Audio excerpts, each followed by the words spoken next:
Vamos a comenzar con el acto de hoy.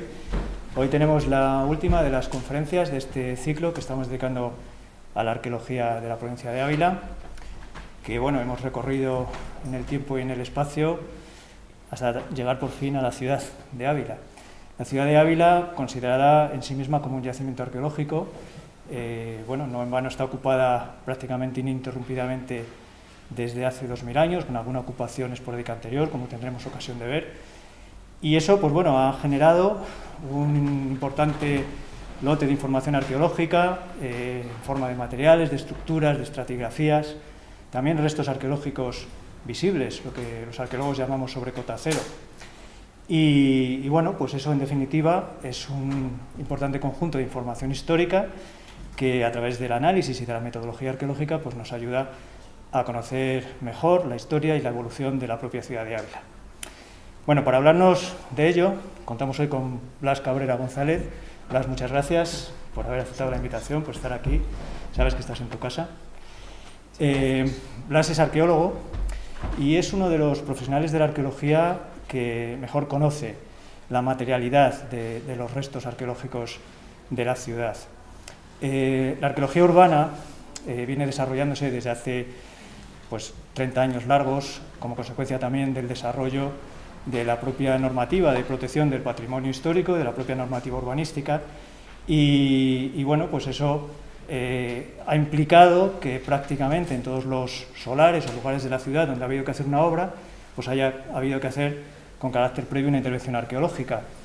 A eso se dedicaba, a eso y a más cosas también, evidentemente, y por lo tanto es su experiencia acumulada durante todos estos años le hacen un perfecto conocedor del subsuelo abulense. Él pertenece a la empresa Castellum, que es una empresa de arqueología, también de gestión del patrimonio, y esto quería resaltarlo también porque en esta ocasión, a diferencia de los ponentes que hemos tenido en las sesiones anteriores, Blas Cabrera no pertenece al ámbito universitario, no pertenece al museo ni a ninguna institución pública de investigación. Sin embargo, su trabajo es un trabajo científico también y, por lo tanto, también es un trabajo de investigación, porque también desde las empresas se hace investigación. Por eso hemos querido invitarle, no solo por sus conocimientos personales, sino también como exponente de esa investigación que se hace fuera del ámbito académico, pero que también, cuando es de calidad, sus resultados se publican en revistas especializadas. Ellos participan también en congresos nacionales, internacionales, etc. Por ejemplo, recientemente él publicó junto con Jorge Díaz y Jesús Caballero en la revista Sefarad, que es una revista especializada y de máxima consideración en el estudio del mundo sefardí, una revista vinculada al Consejo Superior de Investigaciones Científicas. Ahí publicaron los resultados de las excavaciones en la necrópolis judía de Ávila de la Encarnación. De manera que tanto por sus conocimientos como por el ejercicio de la actividad profesional, estoy convencido de que la charla de hoy va a ser un éxito y que vamos también a disfrutar y aprender con ella, igual que con las charlas anteriores. Vamos a comenzar ya. Me vas a permitir que les recuerde las normas de seguridad que tenemos que seguir debido a la crisis sanitaria. Entonces, por favor, no muevan las sillas de su sitio. Al finalizar la charla tendremos que abandonar la sala de manera ordenada, también comenzando por las filas de atrás. Y en esta ocasión también, ya como cierre de ciclo, quería darles las gracias por su asistencia a estas conferencias, por su fidelidad a las mismas y, en definitiva, por contribuir con su asistencia a la presencialidad de la cultura tan importante en estos tiempos que nos ha tocado vivir. Nada más, muchas gracias y Blas, cuando quieras. Buenas tardes.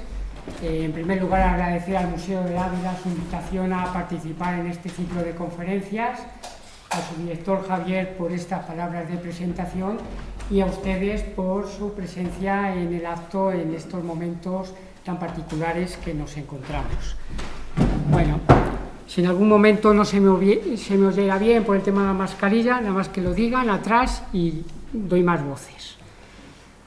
Antes de entrar a presentar las aportaciones de la arqueología urbana, que han sido numerosas en los acontecimientos históricos de la ciudad, del yacimiento arqueológico que es la ciudad de Ávila, muy brevemente voy a indicar unos breves apuntes sobre qué es, cómo hemos y cómo seguimos desarrollando esta arqueología en suelo urbano. Si tuviéramos que definir la arqueología urbana, diríamos que es aquella cuyo principal objetivo es el evitar la destrucción de determinados restos antes de que sean documentados.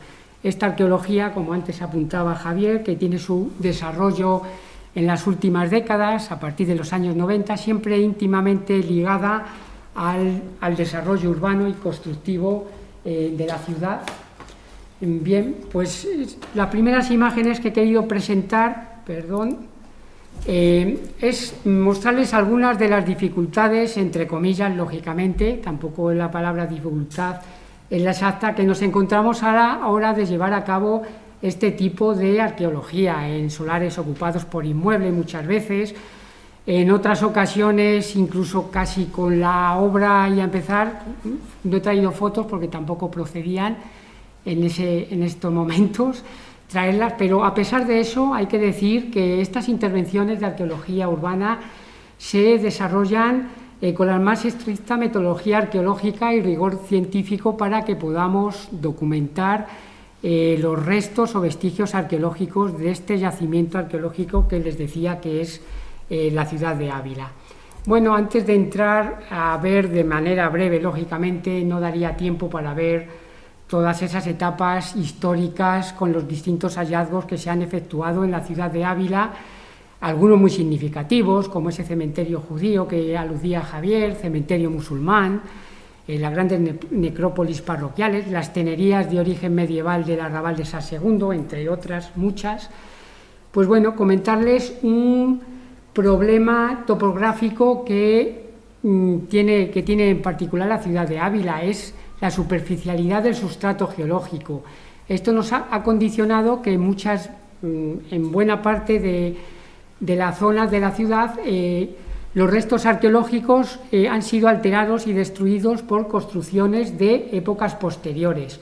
Todos han sido arrasados en mayor o menor medida, a veces en ocasiones totalmente, de manera que muchas veces los vestigios, las huellas del pasado nos las encontramos en forma de objetos muebles descontextualizados, sobre todo fragmentos cerámicos, por lo que podemos decir que estamos ante un yacimiento con distintas situaciones estratigráficas dependiendo de la zona de la ciudad.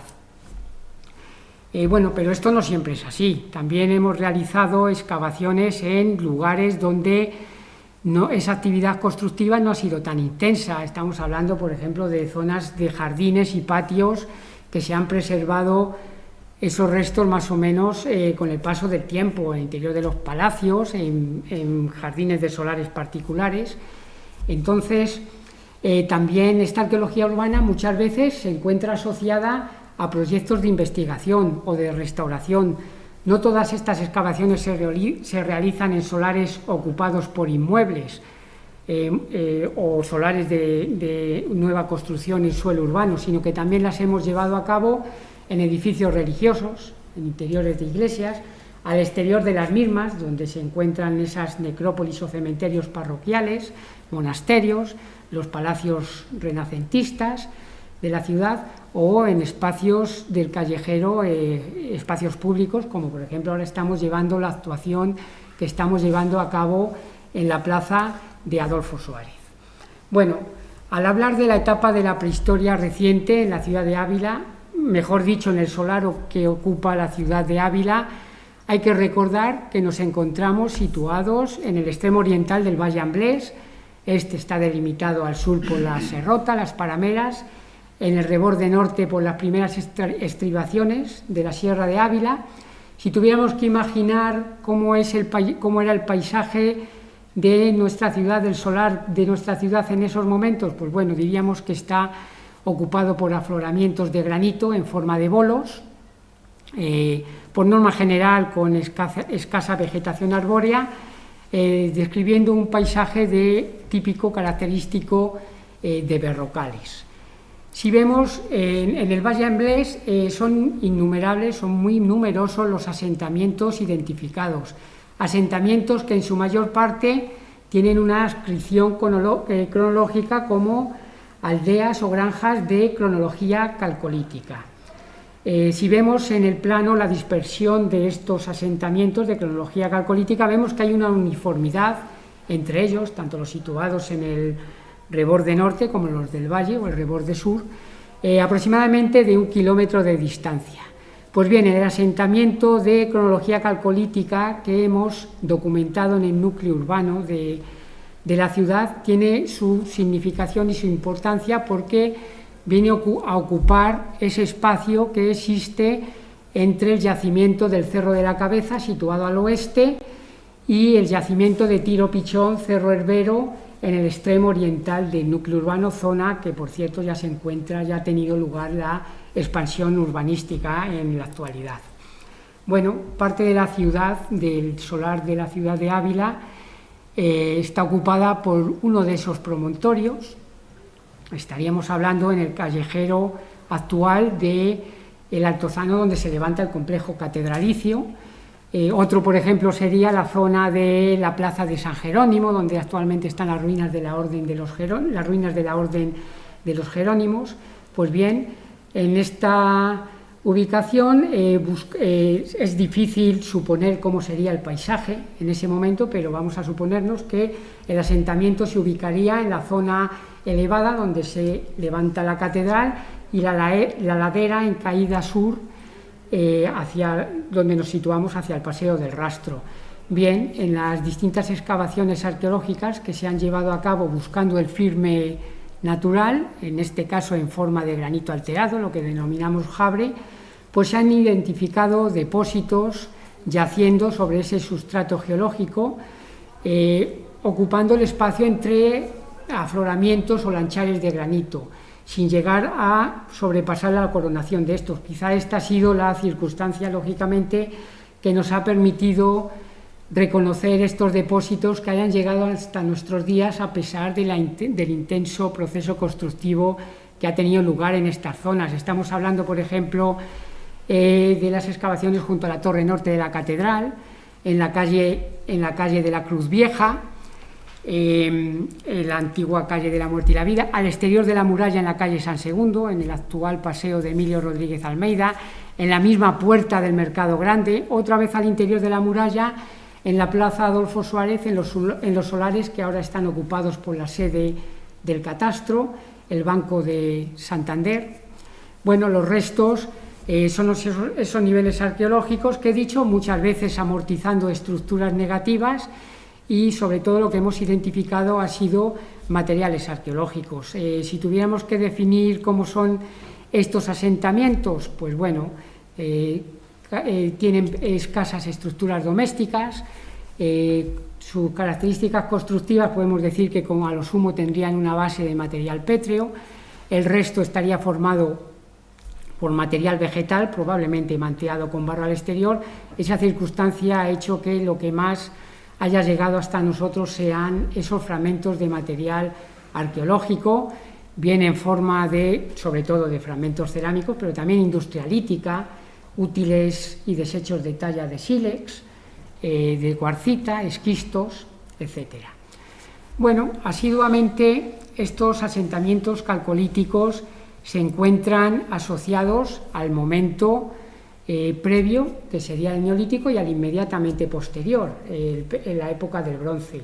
En la ciudad de Ávila, en el solar de la ciudad de Ávila, tan solo podríamos situar en ese momento anterior a la ocupación calcolítica, bueno, una estructura negativa identificada tras el monasterio de la Encarnación, compartiendo casi espacio de no estratigrafía con las tumbas del cementerio judío, formando parte del relleno de la misma, junto con el relleno de amortización de algunas de las fosas de inhumación de ese cementerio hebreo.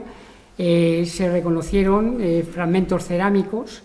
En conjunto presentan unas características tecnológicas muy uniformes, tienen un tosco alisado en la superficie sin llegar a una calidad tecnológica superior de enlucido, lo que nos hace alejarlas de los conjuntos cerámicos propios del calcolítico del Valle Amblés y situarlos más próximo a esos contextos previos de época neolítica. Para esos momentos posteriores, el bronce antiguo al bronce final, pues bueno, esos mismos niveles que yacían sobre el sustrato geológico para el calcolítico, pues los hemos identificado en la zona mesetada tras la iglesia de San Pedro, al suroeste de la ciudad, donde se levanta actualmente el monasterio de Santo Tomás, en la Casa Residencia de Misericordia, antiguo Hospital de Dios Padre, en el vado de San Mateo, posteriormente ocupado por el cementerio musulmán, estos tres últimos probablemente asociados a ocupaciones temporales junto al río. Pero bueno, la arqueología urbana también nos ha aportado datos, documentación ex silentio, es decir, por ausencia de pruebas, como es el caso de la existencia de un castro betón en el origen de nuestra ciudad. Si vemos la ubicación en esta fotografía aérea de los castros de Chamartín, Las Cogotas, Ulaca, bueno, la ubicación de nuestra ciudad, pues siempre hemos querido ver, quizá más por deseo que por convicción, la ubicación de un castro betón.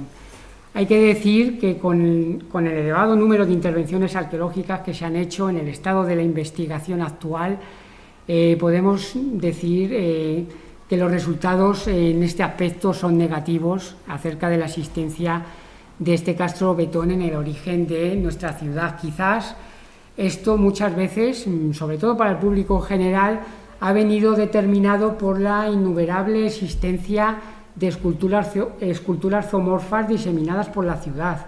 Hay que decir que estas se encuentran descontextualizadas en las puertas de los palacios, al interior de los mismos, en jardines y fincas particulares, sobre todo reutilizadas en los lienzos y muros de la cerca, de la muralla, y hay que decir además que encontramos distintos grupos tipológicos de estas esculturas zoomorfas, de estos verracos, que a su vez representan distintos momentos cronológicos, de ese siglo IV antes de Cristo al siglo I-II después de Cristo, ya con la ciudad romanizada.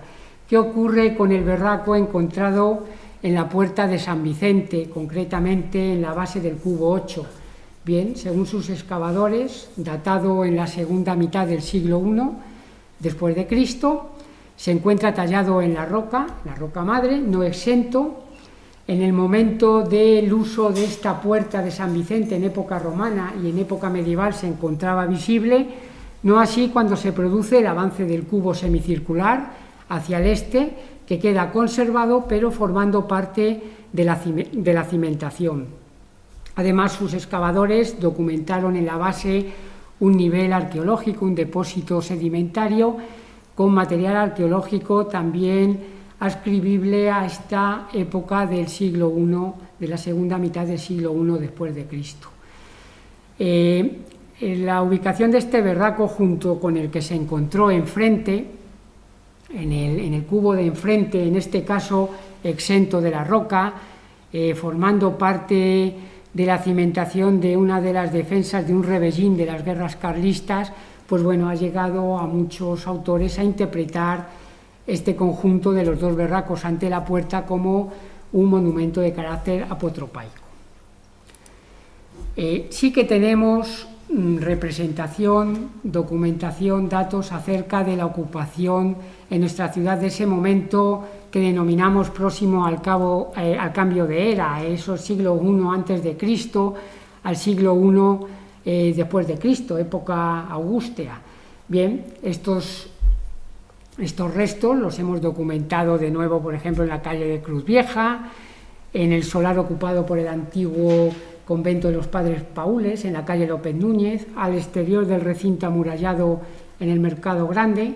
Son restos de paramentos, restos de pavimentos, sobre todo niveles con material arqueológico, muchas veces amortizando estructuras negativas excavadas en ese sustrato geológico que decíamos antes formado por el granito alterado o jabre, restos de un hogar, probablemente incluso perteneciente a una estructura de combustión más compleja.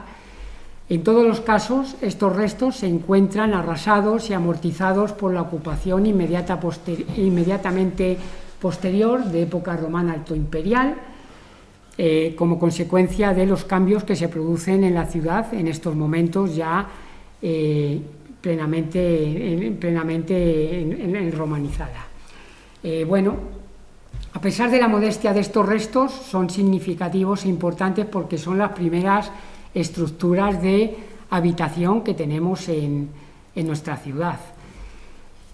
Siempre los hemos circunscrito, los restos de época romana, a la zona alta de la ciudad, donde decía que se sitúa el complejo catedralicio en sus alrededores, pero bueno, recientemente las excavaciones llevadas a cabo en el lienzo occidental de la muralla, en el paño 44-45, intramuros, en el acceso a la muralla de la Puerta del Puente, bien, pues se ha documentado una secuencia estratigráfica de incluso hasta 6,50 metros en alguna de las zonas del área excavada, que nos presentan una estratigrafía continuada desde ese siglo I, próximo al cambio de era que hablábamos, hasta la época actual, aunque lógicamente con algunos saltos en la ocupación, como veremos más adelante. Estos restos están representados por la existencia de un tramo de muralla que se levanta directamente sobre el sustrato geológico, adaptándose a esos afloramientos de granito, lanchares de granito, es decir, a la topografía del terreno. Son 16 metros, con un alzado medio entre 1,20 y 1,40 metros, tienen orientación sur-norte y se encuentra ligeramente desviado respecto a la cerca medieval que se la superpone. Las características constructivas, el aparejo constructivo, bueno, pues una fábrica de opus camenticium muy tosco, trabado con mortero, bloques de granito de tamaño medio, grandes sobre todo, y apenas careado. Sí que se conserva en algunas zonas un intento de careado, pero posiblemente su ausencia se pueda deber, quizás o en parte, a la posterior excavación de la zanja de cimentación de la cerca medieval.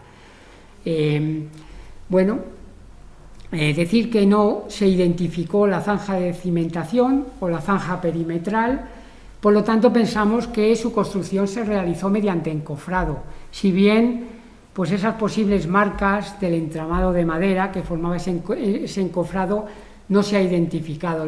Lo que sí que podemos asegurar es que se encuentra amortizado en su cara oriental por una secuencia estratigráfica que da paso al nivel de suelo, representado por algún testigo, un suelo de pavimento de cantos trabado con mortero, que sería el paso de ronda. Los niveles que forman esa secuencia, a partir del material arqueológico, le hemos podido situar en las zonas, en el momento próximo a ese cambio de era, como les decía. El material arqueológico muy numeroso, sobre todo fragmentos cerámicos, mucha representación de cerámica común, predominio de la cerámica común, pero una importante muestra de cerámica pintada de tradición indígena. Estas cerámicas, a partir de su tecnología, por las pastas, por la morfología, es decir, las formas de aquellos vasos que hemos podido identificar, por su tamaño y por la temática decorativa, la podemos ascribir a ese grupo de cerámicas que se viene denominando tardoceltibérica, tardovacea. En nuestro caso, sin ánimo de querer dar más nombres a los grupos cerámicos de las distintas épocas, que ya cuentan con muchos, podríamos estar hablando de la cerámica tardobetona.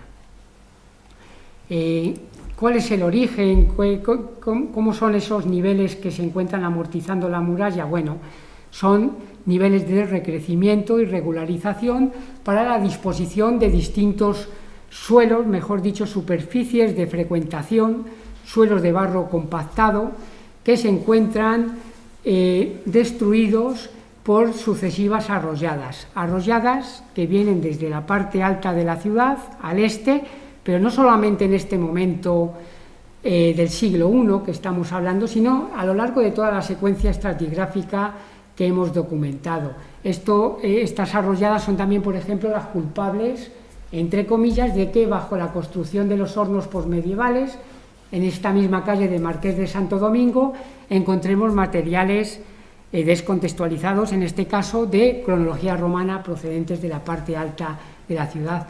Para entender este proceso, pues hay que ver la propia topografía de la ciudad, desde la parte alta donde se sitúa la ciudad, la catedral, con el descenso acusado hacia la zona oeste, en la propia calle Marqués de Santo Domingo, también las otras dos paralelas, calle de Vallespín, calle Médico Fernando Tomé. Pues bien, estas serán unas calles, serán unas cárcavas naturales, es decir, con cavidades naturales producidas por la erosión de las aguas en épocas de lluvias, cuando desde esa parte este iban a verter al río Adaja.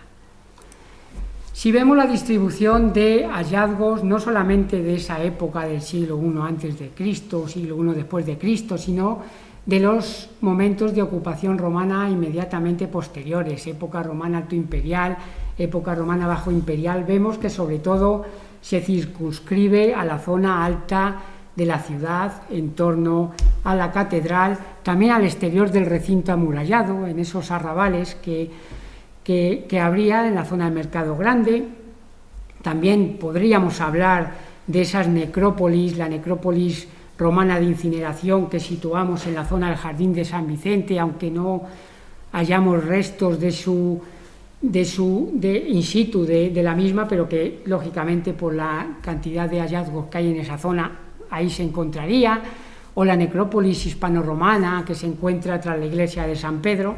Bueno, pues ahora a esas zonas también podríamos unir los hallazgos que se han realizado en la zona oeste, este que hemos hablado del lienzo occidental de la muralla, los hallazgos descontextualizados bajo los hornos posmedievales, también en la calle Médico Fernando Tomé, sendas estructuras negativas amortizadas por depósitos de relleno con material cerámico de los siglos I y II después de Cristo. Previamente ya habíamos tenido noticias en la zona suroeste, al exterior de la muralla, cuando Manuel Gómez Moreno habla de cascajo romano entre lecho de cenizas. En un primer momento lo atribuye a vasos aretinos, después también los denomina como trozos pintados, y a partir de la descripción pormenorizada que hace, pues se pueden atribuir a esos fragmentos de cerámica pintada de tradición indígena. Pero es que además en esta zona también tenemos el puente romano en origen, tenemos elementos reutilizados en el adarve y en los cubos de la muralla, una ala votiva dedicada a Júpiter, 3 berracos posiblemente, seguramente cupas, en la misma ermita de San Segundo, con otra ala votiva.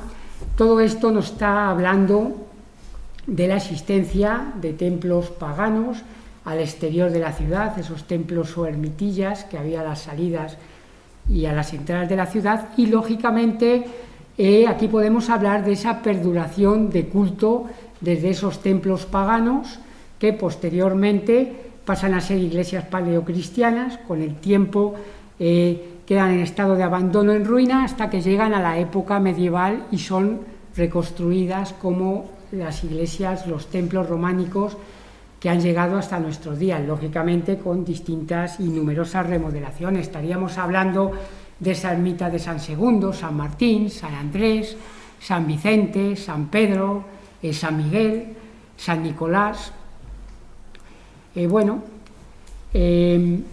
Acerca de la continuidad de ocupación, de habitación en nuestra ciudad en esa época, pues que muchos denominan, la conocemos como época visigoda, el periodo de las invasiones, época tardoantigua.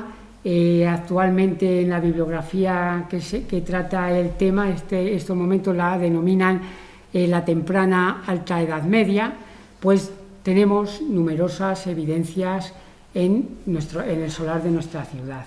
Estamos hablando de restos de estructuras domésticas, pero también restos de estructuras artesanales, puede ser un centro de producción alfarera en el Jardín de Prisciliano, junto a la Puerta de San Vicente, o de manufactura de vidrio, en ese solar que mencionábamos antes, ocupado por el antiguo convento de los Padres Paules, en la calle López Núñez, sin dejar de un lado las necrópolis, la situada tras la iglesia de San Pedro y el entorno de la iglesia de la Antigua, pero sobre todo lo que encontramos son materiales, fragmentos cerámicos o restos constructivos, muchas veces descontextualizados, formando parte de niveles de cronología posterior cuya actividad ha destruido esos estratos originales donde se encontraban. Quizás el elemento más característico atribuido a esta época tardoantigua pues son las pizarras con numerales. También hay pizarras con textos, con dibujos, y normalmente se las ha venido ascribiendo a este momento de los siglos, finales del siglo VI, principios del VII, con dataciones extremas a finales del siglo VIII. Hay que decir que estas dataciones se han realizado a partir de las pizarras con texto. Pues bien, últimamente, las últimas investigaciones también nos permite encuadrar este grupo de pizarras con numerales en contextos romanos tardíos. Estaríamos hablando del siglo IV, siglo V, por ejemplo, estaríamos hablando en el yacimiento de San Pelayo, en Aldealengua, en la provincia de Salamanca, o en el lienzo occidental de la muralla de Ávila, de ese yacimiento, de ese hallazgo que hemos hablado anteriormente. Bueno, si vemos la dispersión sobre el callejero del plano urbano actual de la ciudad, la mayor parte de los hallazgos de esta época se encuentran ocupando los mismos solares que los de época inmediatamente precedente, lo cual viene a contribuir a esa permanencia, a reafirmar esa permanencia de ocupación que hablábamos antes en la ciudad desde el siglo I en adelante.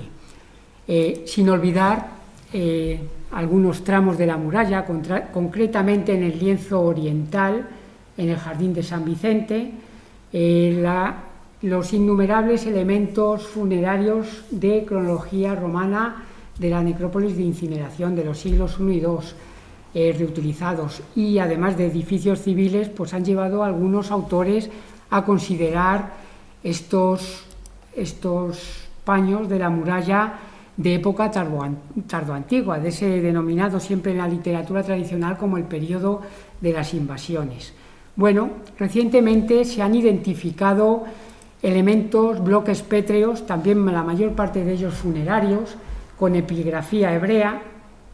La ubicación de estos compartiendo espacio con esos elementos funerarios de época romana, pues bueno, nos lleva a plantear en primer lugar la cronología de estos lienzos, primero porque no estamos en el momento de afirmar si pertenecen a los judíos que compartieron la ciudad con los primeros hispano-romanos o bien son bloques funerarios de época medieval. Por lo tanto, deberíamos de adelantar en ese caso mucho la datación de estos lienzos. Bueno, por la experiencia personal de las excavaciones, sobre todo de las últimas que hemos realizado en la muralla, yo soy partidario de que se les atribuya cronología solamente cuando dispongamos de secuencia estratigráfica asociada, ya que el acogerse en esas semejanzas estilísticas y artísticas muchas veces, por similitudes del aparejo constructivo, pues nos puede llevar a dar unas dataciones que en realidad no son, sobre todo en un monumento como es una muralla y como es la cerca abulense, que conserva su perímetro entero, y hay tanta variedad de fábricas a lo largo de sus lienzos y cubos. Bueno, decíamos que tenemos continuidad de ocupación desde este siglo I a.C. al siglo I después de Cristo hasta época actual, pero hasta el momento tenemos un vacío de documentación, no solamente desde el punto de vista arqueológico, también la documentación acerca de este periodo que haga referencia, estoy hablando del periodo altomedieval, desde ese siglo VIII en que tiene lugar la desaparición del reino visigodo de Toledo como consecuencia de la invasión y el dominio musulmán en la península, y el siglo XI, en que se produce ya el avance de los reinos cristianos hacia el sur, y nuestro territorio queda encuadrado en el reino cristiano y feudal castellano-leonés. Pues bien, para ese periodo son escasos no solamente los testimonios arqueológicos, sino también la documentación que hace referencia directa a la ciudad de Ávila. Quizás es lícito achacar esta falta de vestigios arqueológicos de esta época a la destrucción por los movimientos, por las actividades constructivas de época posterior.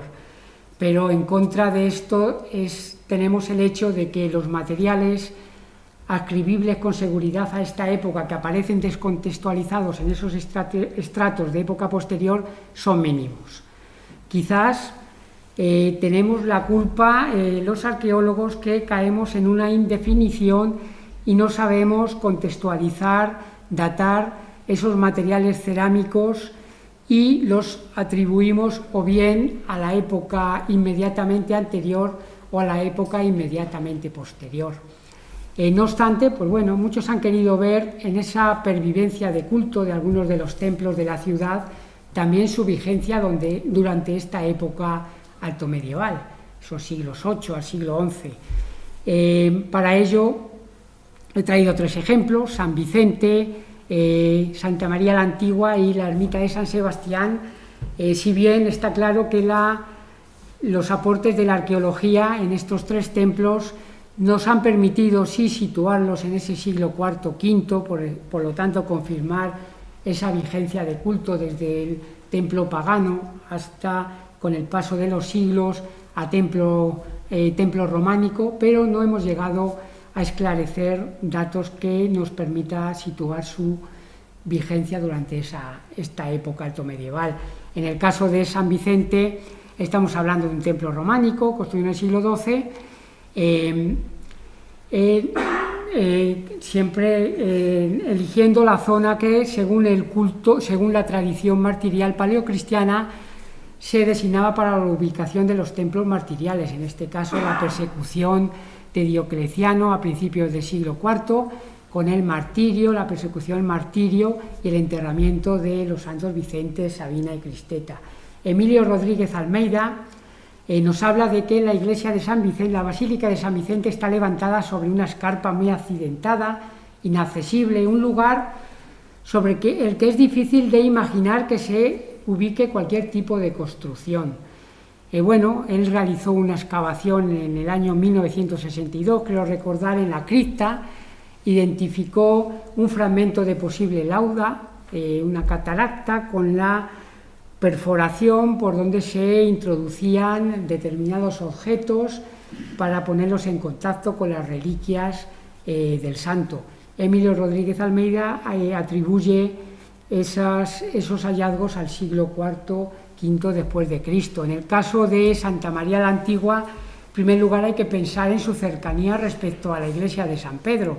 Por otro lado, ya se la denomina como la Vieja en documentos del siglo XII. Pilar Barraca, en la década de los 80, cuando la excavó, pues exhumó parte de una cabecera absidial paralela a la cabecera del actual templo de Santa María la Antigua, además de documentar el uso funerario de este espacio, datándolo en esos siglos IV y V.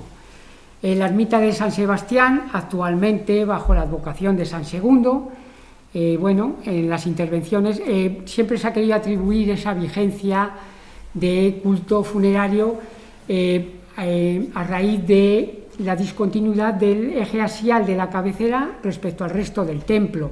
Las intervenciones que se han llevado a cabo al exterior y últimamente, recientemente, también al interior del templo, de la casa del santero anexa, pues han demostrado la existencia de su necrópolis parroquial, con continuidad incluso hasta el siglo XVIII, y también la existencia de niveles de cronología hispano-romana, con lo cual, una vez más, sí que se demuestra esa vigencia de continuidad en el uso, pero no hemos obtenido datos, como decíamos, de la pervivencia en esa época altomedieval.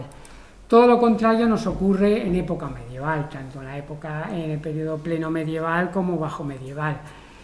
Son infinidad los restos arqueológicos documentados en la ciudad, los restos aéreos, la misma muralla, los templos románicos, sin olvidar las necrópolis parroquiales, algunas de mucha extensión, lógicamente los lugares de reunión y de enterramiento de las minorías religiosas. Estos, lógicamente, por las circunstancias de su momento, han llegado hasta nosotros apenas reconocibles, y en muchos casos es la documentación la que nos invita a situar la ubicación de determinadas mezquitas o sinagogas. Lógicamente sería innumerables los ejemplos que hay en este momento. He querido traer el ejemplo de uno de los templos desaparecidos, de los muchos templos románicos que ocuparon la ciudad en estos momentos. El cardenal Gil Torres habla en su carta al Cabildo de la Catedral en 1250 de hasta 18 templos construidos entre los años 1130 y 1230. Pues bien, muchos de ellos, además del número de monasterios, etcétera, muchos de estos templos actualmente están desaparecidos, pero bien por la documentación, incluso muchos de ellos todavía hay fotografías del momento de su demolición, y bien por las intervenciones arqueológicas hemos podido determinar, reafirmar su ubicación. He traído el ejemplo de la ermita de San Miguel, situada en la plaza del mismo nombre, junto al antiguo convento de Santa Catalina, el seminario conciliar, anteriormente convento benedictino de San Millán, ambos construidos a mediados del siglo XV y que actualmente está ocupado por las instalaciones del Colegio Diocesano.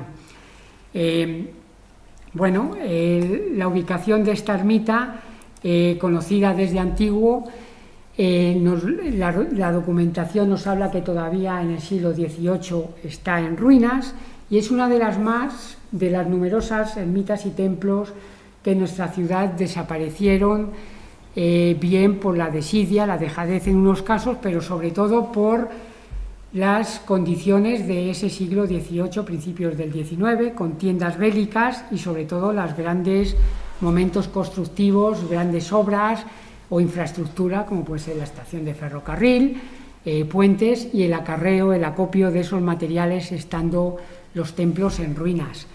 Decía que la documentación nos aporta datos sobre la ubicación de este templo. Por ejemplo, está el plano de Belmonte. En el plano de Coello está la singularidad de que la ermita aparece orientada con orientación norte-sur, es decir, la cabecera junto al convento, al antiguo convento de Santa Catalina, y los pies hacia la propia plaza.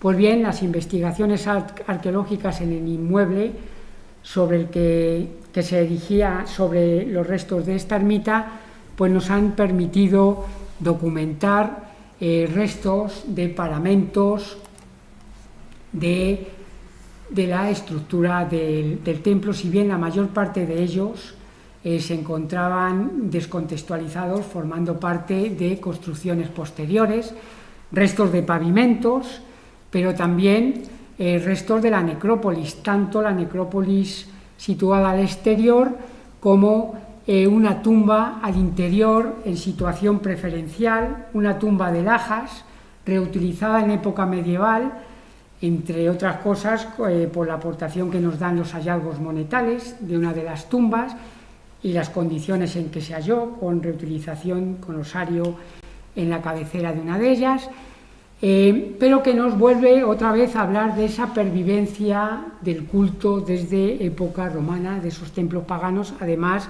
confirmado con la existencia de un nivel hispano-romano en el solar donde se ubicaba la ermita de San Miguel. La arqueología urbana, de la que estamos trayendo estos ejemplos y estamos repasando la ocupación de la ciudad de manera breve, sobre todo para no salirnos del tiempo, no solamente son excavaciones arqueológicas en solares, con un número determinado de catas y de unas dimensiones determinadas en función del tamaño de ese solar. Muchas veces en función del proyecto constructivo y de los movimientos de tierra que se hacen, se llevan a cabo controles arqueológicos de movimientos de tierra, es decir, la supervisión por parte de un arqueólogo de esos movimientos de tierra. Nos estamos refiriendo a obras en el callejero urbano, en zonas con prescripción arqueológica, por la posible afección, posible existencia de restos en las inmediaciones o en el mismo lugar, sobre todo ahora para instalación de telefonía, de fibra óptica, de gas natural, etcétera. Bueno, he traído el ejemplo de la iglesia, de la desaparecida iglesia de Santo Domingo. Creo que la demolición se realizó hacia 1948, pues bien, debajo de la misma acera que recorre la fachada oeste de la actual Academia de Intendencia, incluso también ante la puerta del desaparecido, de la desaparecida Santa Escolástica, encontramos las tumbas románicas pertenecientes a la necrópolis parroquial del Templo de Santo Domingo. Pero también hay resultados negativos. Lógicamente, cuando hablábamos de ese número de templos desde época románica, hay muchos cuyo emplazamiento sabemos de que existieron por la documentación, pero no sabemos exactamente dónde se ubicaban, a pesar de haber hecho intervenciones arqueológicas en las inmediaciones o en las zonas donde posiblemente podían ubicarse. Pues bueno, los resultados hasta el momento han sido negativos en ese aspecto. Bueno, llegando a la época moderna, quizá este es el momento de mayor desarrollo urbanístico de la ciudad de Ávila. De hecho, cuando excavamos en los solares y empezamos la excavación, lo primero que nos encontramos son potentes paquetes de relleno de esta época, paquetes que regularizaban, amortizaban las estructuras anteriores previamente arrasadas, y sobre ellos levantaban las nuevas construcciones de empaque, como son los palacios renacentistas, también muchos edificios civiles, actualmente tristemente desaparecidos, pero bueno, un tema en el que ahora lógicamente no podríamos detenernos a abordar por las circunstancias que fueron en cada momento. He querido traer el ejemplo de los hornos posmedievales de la calle de Marqués de Santo Domingo, sobre todo para hablar de una cuestión que se nos plantea en la arqueología urbana, que es el problema, la cuestión de la conservación o destrucción de los restos arqueológicos, sobre todo cuando se trata de vestigios singulares, regularmente conservados, ¿no?, que son significativos.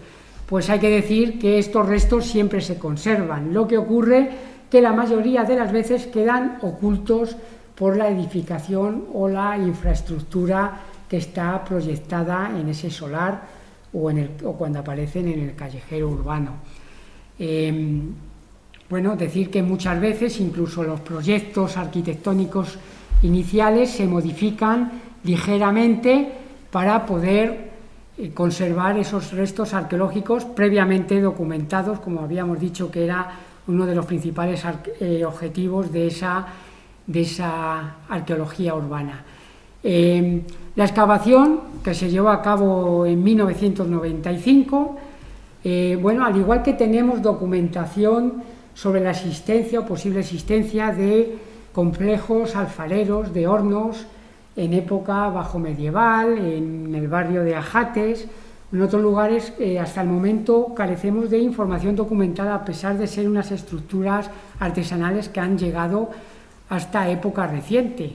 Este complejo alfarero, que se encuentra formado por dos hornos, por otras tres estructuras, un molino y dos piletas de decantación, se construyó no antes del siglo XVI, estuvo vigente en uso hasta el siglo XVIII, cuando por falta de demanda pues fueron abandonados, cayeron en ruina y se expolió las estructuras aéreas para su reutilización en otras construcciones.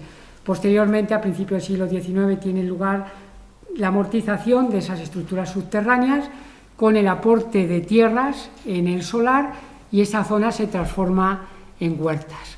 Pues bien, aparte de que se han conservado, quería también apuntar que creo que es en el único caso, igual hay alguno más, en el que se han expropiado, bueno, la palabra expropiación no sería la adecuada, sino que se han permutado superficie edificable con el fin de poder dejar conservados y posteriormente musealizados este conjunto artesanal de los hornos posmedievales en la calle Marqués de Santo Domingo. Bueno, no podría terminar sin dejar de hacer mención a esa época de la Edad Moderna avanzada, época contemporánea, no menos importante por ser más reciente. Y bueno, actualmente estamos llevando a cabo una intervención arqueológica en la plaza de Adolfo Suárez, intervención que está motivada por el futuro y próximo proyecto de rehabilitación de la misma. Por lo tanto, aparte de la investigación arqueológica como tal, también el objetivo de esta excavación arqueológica es obtener datos de cara a ese futuro proyecto de rehabilitación, de remodelación de esta plaza. El Alcázar, bueno, en la plaza de la actual plaza Adolfo Suárez, donde se ubicó el antiguo Alcázar medieval, del que, bueno, son muy tímidos los datos arqueológicos que hemos obtenido sobre sus características, pero que sí que está presente en la documentación, y sobre todo, lógicamente, su ocupación, su transformación en cuartel militar desde el siglo XVII hasta el siglo XIX, documentación tanto en planos como documentación histórica en el Archivo General de Simancas, Archivo Histórico Provincial en la sección Ayuntamiento, sección Diputación, en el Archivo Municipal, que nos aportan documentación de este cuartel militar. Bien, en la intervención que estamos llevando a cabo, bueno, había intención, como hemos hecho en otras excavaciones arqueológicas, de que el yacimiento se pudiera visitar. En la situación actual que nos encontramos, bueno, es complicado, se podrían realizar en números reducidos, estamos al aire libre, dejando la distancia de seguridad, pero está el inconveniente de la seguridad. Hay muchos desniveles, mucha diferencia de alturas, y de la entrada donde se podría ver, donde se encuentra la caseta de acceso a la muralla, no se podría observar el yacimiento en condiciones. Luego tenemos otro inconveniente: el acceso a la muralla se encuentra actualmente cerrado. Podríamos haber utilizado el mismo sistema que hicimos en el lienzo occidental y desde el adarve de la muralla, pues, haber hecho esa visita guiada. Bueno, veremos si hay solución para esto. Ya está trabajando el ayuntamiento, y a ver si hay posibilidad de que se pueda visitar. No obstante, he querido traerles algunas imágenes donde estamos descubriendo restos de paramentos, sobre todo a nivel de cimentaciones, de hasta 3 metros de potencia, en distinto estado de conservación, y ya no estado de conservación, de distinta cuidado en las fábricas, porque muchos de ellos se encuentran encofrados. Decir también, bueno, hemos alcanzado una potencia de 3,90 metros en algunos lugares al final de ese talud, esa escollera, que en principio puede obedecer a una solución técnica para solucionar un desplome o un vencimiento del muro, o bien puede ser un sistema defensivo del propio Alcázar. Pues no hemos llegado hasta la cota final. Si ven en las imágenes, hay unos escalones, unos testigos de la estratigrafía que hemos ido eliminando, pero sobre todo no solamente se dejan como testigos, sino también por seguridad.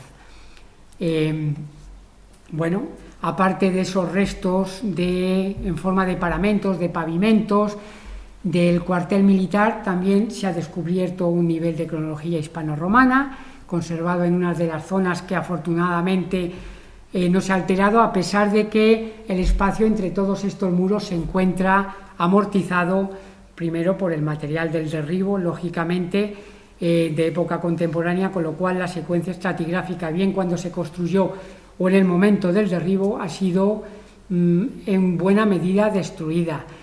También, bueno, hemos identificado algún elemento, de artillería defensiva, como son estos bolaños de piedra, son piedras de río naturales, ligeramente retocadas algunas, otras aprovechadas ya la forma esférica, algunas parecen más un huevo que una pelota redondeada, y estas se lanzaban con las bombardas, las grandes bombardas de tiro horizontal. Bueno, la excavación está en pleno proceso de ejecución, aproximadamente terminaremos la semana que viene, y si hay suerte y se puede visitar, pues es una oportunidad muy buena para que se acerquen a ver los restos, sobre todo porque llaman la atención.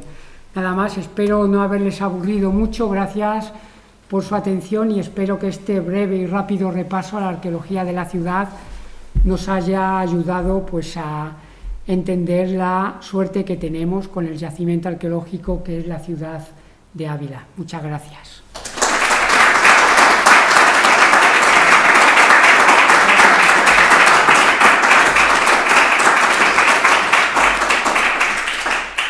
Muchas gracias, Blas, por tu estupendo resumen y también por la primicia de la excavación. No podía ser menos. Si tienen alguna pregunta. Sí, bueno, todos sabemos que la ciencia no es eso que se descubrió, no sé qué, ex novo. Sí. No, la ciencia avanza con los conocimientos anteriores, revisándolos, contextualizándolos, y a veces hay que hacer una nueva propuesta. Sí. He visto que, por ejemplo, has usado unas inscripciones en hebreo, Sí. En el lienzo oriental de la muralla. Bueno, esas inscripciones, esa lectura, Sí. ahí pones, no es muy rigurosa, según los expertos que después las han intentado Javier Castaño, antes la máxima autoridad de estas cuestiones, no ve eso. Es decir, para él esas piedras no tienen palabras hebreas. Eso. Luego, también hay que decir, y esto pues aquí, que hay cosas que se han consolidado, pues a veces por inercia, que hay que en cierto momento someterlas a la revisión más científica, y es la identidad de unos templos o bien hebreos o bien musulmanes, pero prefiero que esto Javier os lo comente después, ¿no? Pero por lo demás, pues hay cosas que son auténticas. Para mí, una auténtica novedad es el carácter romano de la ermita de San Miguel. Yo estaba distraído, no había tenido ninguna noticia de esta relación. Y finalmente, hay una diapositiva que refleja cómo en ese, puede decir, el plano cuadrado de la cerca, es decir, quitando de la calle Tres Tazas hacia el este, la parte alta, hasta ahí, por aquí, ahí están el 80-90% de los yacimientos, y apenas en la parte exactamente. O sea, según este plano así, bueno, pues parece que es que en esa parte central es donde estaban las cosas. Yo digo dos cosas. Uno, quizás porque haya habido más obras y ha habido que hacer excavaciones previas y se ha encontrado después de excavar. Yo creo que eso puede ser una parte de la explicación. Sigo pensando que en esa zona había más que en la otra parte. La otra parte era una zona inclinada, menos noble, menos, en fin, atractivo para hacer ahí un gran edificio. Pero me ha venido a la mente una hipótesis que se barajó algún tiempo, después se ha desestimado enseguida, y era que es que el recinto primero de la ciudad, por su parte oriental, o sea, occidental, a la izquierda, terminaba en la calle Testa, era casi como cuadrado, ¿no? con el chico en el centro, una parte de la catedral y otra parte de la calle Tres Tazas, que corresponde con ese cuadro que vosotros habéis parado. Sí, desborde, exactamente, extramuros, sí. Bueno, yo pienso que eso es una hipótesis original, pero no tiene mucho fundamento, pero claro, si alguien hubiese visto esta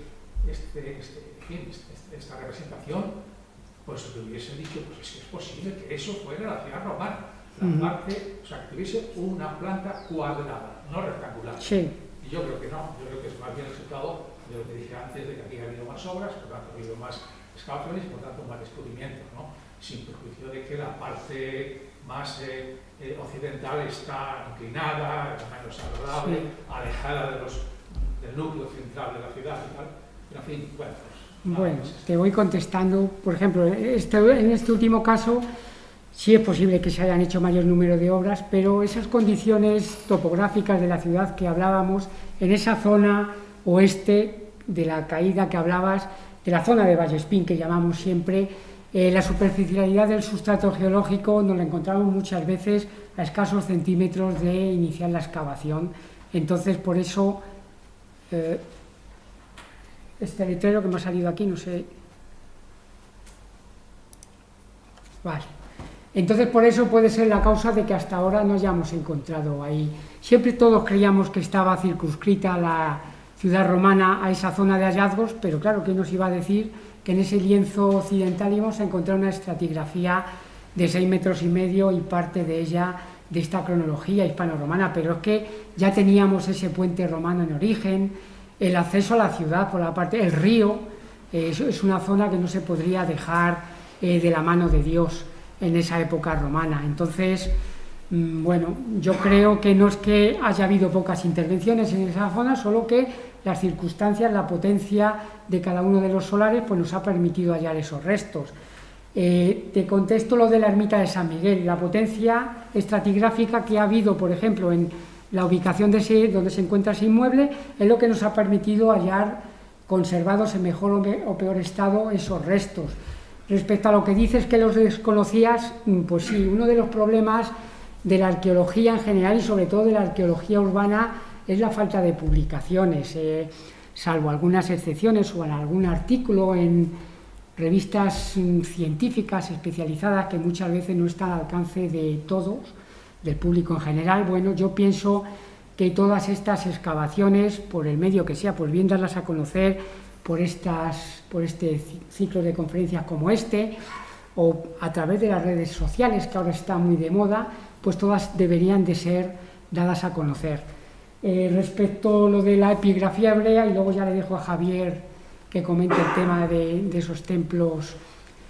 Respecto a la epigrafía hebrea, pues bueno, Jordi Casanovas Miró, que cuando era director del Museo de Arte de Cataluña, de Barcelona, sí que identificó esa epigrafía como hebrea. Esa grafía sí que las asimilaba, las identificaba como epigrafía hebrea de época medieval, y bueno, la misma especialista Iris Green. En todo caso, yo ahí sí que en ese tema no me meto de la epigrafía hebrea, porque totalmente, incluso antes de ver, ahora sí que las veo, pero antes, como decía Emilio Rodríguez Almeida, piedras con rayajos que no son latinos. Yo veía rayajos en una piedra y no la identificaba, y ahora ya veo hasta posibles menorás en algunas de ellas. Entonces, bueno, eso se lo dejo a los especialistas en epigrafía hebrea, que además es un campo complicadísimo, sobre todo para mí. No sé, Javier, quería apuntar. Bueno, supongo que te referías al plano de ubicación de las mezquitas y sí. Sí. No, bueno, pero bueno, es consecuencia un poco de lo que estamos hablando. A veces los resultados de las investigaciones, pues evidentemente hasta que no se publican, no se conocen. Serafín lo comenta porque estamos estudiando precisamente el edificio considerado como la sinagoga de la calle del Cecilio, ¿no? Y realmente es que, bueno, tanto por información documental escrita como por la materialidad del edificio, no hay mucha información que apoye esa ubicación. Sin embargo, esa misma información, tanto la de archivo como la de la materialidad del edificio y sobre todo su orientación, nos lleva a situar ahí precisamente el almajil de la villa. O sea que, bueno, pues ese dato estaría cambiado, pero bueno, sí. Estamos trabajando en ello y creo que el año que viene podremos publicarlo. Muy bien. Buenas tardes. En los campamentos romanos había carpinteros y hacían puentes de madera. ¿El puente romano pudo ser de madera antes de que fuera de piedra? Bueno, no, posiblemente, sí, no sé, pero bueno, no tenemos indicios. Claro, es que Bastante ya nos cuesta identificar la parte de restos de época romana que hay en el puente romano de la Daja, claro, como para poder identificar, pero sí que entraría dentro de la posibilidad. hay un oficio antiguo, que es el carpintero, el que trabajaba la madera, claro. Hay pocos restos, pero es que eso está muy poco tirado. Ya hemos hablado antes, cuando al hablar de la cimentación esa romana, que he comentado que posiblemente estaría levantada mediante encofrado, porque no hemos identificado la zanja de cimentación perimetral, pues ahí es donde entrarían esos carpinteros que dicen la construcción de una parte tan importante de las ciudades romanas como es la cerca, la muralla. Los campamentos romanos tenían bastantes carpinteros, hacer vallas o muros de empalizadas, lo que fuera. Entonces, ahí falta una parte de estudio. Sí, sí. Claro. Sí. Creo que has dicho que algunos templos Sí. en la época oscura quedaron como derruidos, ¿no? Sí, Y que luego después se reconstruyeron en el mismo sitio, como San Nicolás, Sí, como te he dicho. sí. ¿Hay algo que demuestre eso? No, lo que hablamos, decimos que hay pervivencia de culto en los templos, del templo pagano de época romana, que pasa posteriormente a iglesia paleocristiana.